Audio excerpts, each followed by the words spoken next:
ദേശീയപാത നീറ്റായിട്ട് നടപ്പിലാക്കി കഴിഞ്ഞാൽ നമ്മുടെ സർക്കാരിന്റെ നേട്ടമായി നമ്മളിത് അവതരിപ്പിക്കുന്നു എന്ന് പറഞ്ഞൊരു റീൽ വരും അല്ലേ? ഡ്രോണുകളൊക്കെ ഇങ്ങനെ വരുന്ന ഒരു റീൽ വരും. എന്നാൽ അതേ ദേശീയപാത തകർന്നു പോയാലോ ആ ദേശീയപാതയുടെ നിർമ്മാണത്തിന്റെ ഉത്തരവാദിത്വം കേന്ദ്ര സർക്കാരിനാണ് എന്ന് നമ്മൾ പറയും. ദേശീയപാത നന്നാണെങ്കിൽ നമ്മൾ എന്ത് പറയും? ദേശീയപാതയടക്കമുള്ള വികസനം കണ്ടില്ലേ, കണ്ണിന്റെ മുന്നിലൂടെ കണ്ണാടി പോലെ കിടക്കുന്ന ദേശീയപാത കണ്ടില്ലേ എന്ന് പറയും. തകർന്നു വീണാലോ ആ ഉത്തരവാദിത്വത്തിൽ നിന്ന് കേന്ദ്ര സർക്കാർ ഒഴിഞ്ഞു മാറരുത് എന്ന് പറയും. അതെന്തായാലും ശരിയായ നടപടിയല്ല.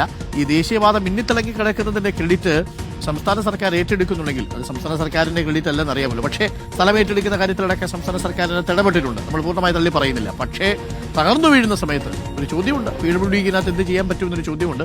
കരാറ് കൊടുത്തിരിക്കുന്ന കമ്പനി അത് ദേശീയപാത നേരിട്ടാണ് കൊടുത്തിരിക്കുന്നത്. പക്ഷേ പ്രേക്ഷകർക്ക് അങ്ങനെ സംശയം തോന്നാം. നന്നായി കിടക്കുന്ന സമയത്ത് അതിന്റെ ക്രെഡിറ്റും മോശമായി കിടക്കുന്ന സമയത്ത് അതിന്റെ ഉത്തരവാദിത്വവും നമ്മൾ ഏറ്റെടുക്കുമോ എന്നുള്ളതാണ് ചോദ്യം. വളരെ സാങ്കേതികമായ ഒരു ചോദ്യം മാത്രമാണ്. സംസ്ഥാന സർക്കാരിന്റെ ദേശീയപാത നിർമ്മാണവുമായി ബന്ധപ്പെട്ട് ഈ വീഴ്ചയിൽ ഒരു ഉത്തരവാദിത്വമില്ല. അത് ദേശീയപാത അതോറിറ്റിയാണ് തന്നെയാണ് മോണിറ്റർ ചെയ്യേണ്ടത് പൂർണ്ണമായും. അതിനിടയ്ക്ക് ചില മീറ്റിങ്ങുകളൊക്കെ കൂടാമെന്നേ ഉള്ളൂ. കരാർ കമ്പനിയാണല്ലോ ഇതെല്ലാം തീരുമാനിക്കേണ്ടത്.